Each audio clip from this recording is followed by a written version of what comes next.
Hello and welcome back to another episode of Untitled Chapter 47.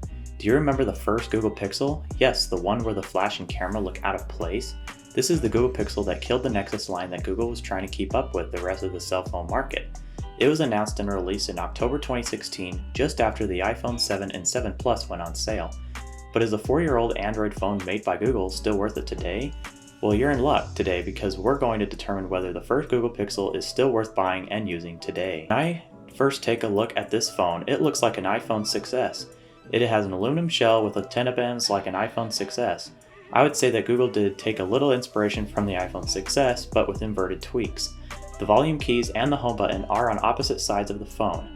I would say that Google was one of the first companies to place the fingerprint sensor on the back, which is starting to fade away. With the home button on the phone's back side, you still have very similar bezels like the iPhone 6s. Bezels do make the phone look a lot older than it is. Almost every phone made today has minimal bezels, but Apple has no problem keeping it around with the iPhone SE. But has the specs of the Google Pixel held up since its release? Well, yes actually. The Google Pixel features a Snapdragon 821 processor with 4GB of RAM. The Snapdragon 821 is a quad-core processor with 1.5 MB of cache and a Geekbench score of 1720 on the single core and 3946 on the multi-core score. 4GB of RAM is the same amount of RAM that the iPhone 11 currently has. However, the only reason is that Apple's chips are made to use less RAM. The battery on this phone is pretty decent for the time with a 2770 mAh.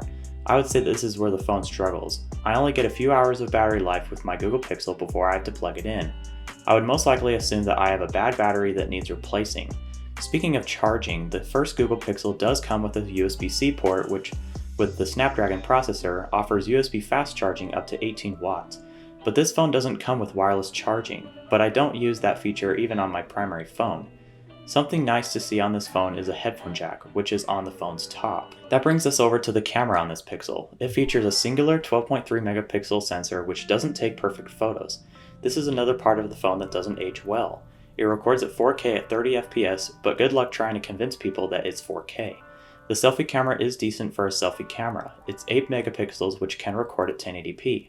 So the camera is overall decent and is pretty okay for most applications. Applications are something that runs in front of you on display. The display on the first Google Pixel is a 5-inch OLED panel with a resolution of 1920 by 1080.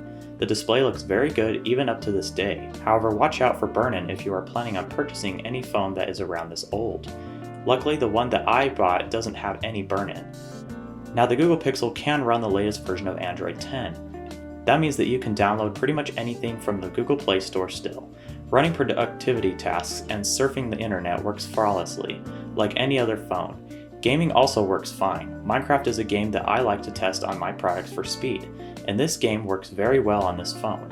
YouTube works well, and with the OLED display, you can have a better experience watching videos with OLED support. And since there isn't a notch or soft edge on this phone either, you can watch all your videos full screen at native resolution. Overall, I think the Google Pixel is still a reliable phone. In fact, for an Android phone of this age, I think it is the best and longest lasting Android phone made in 2016. And to see whether this phone is worth buying today, we need to look at pricing. I bought this fully working Google Pixel with 32GB of storage for $77. Most of the original Google Pixels on eBay go for just $100. You're getting a lot for $100.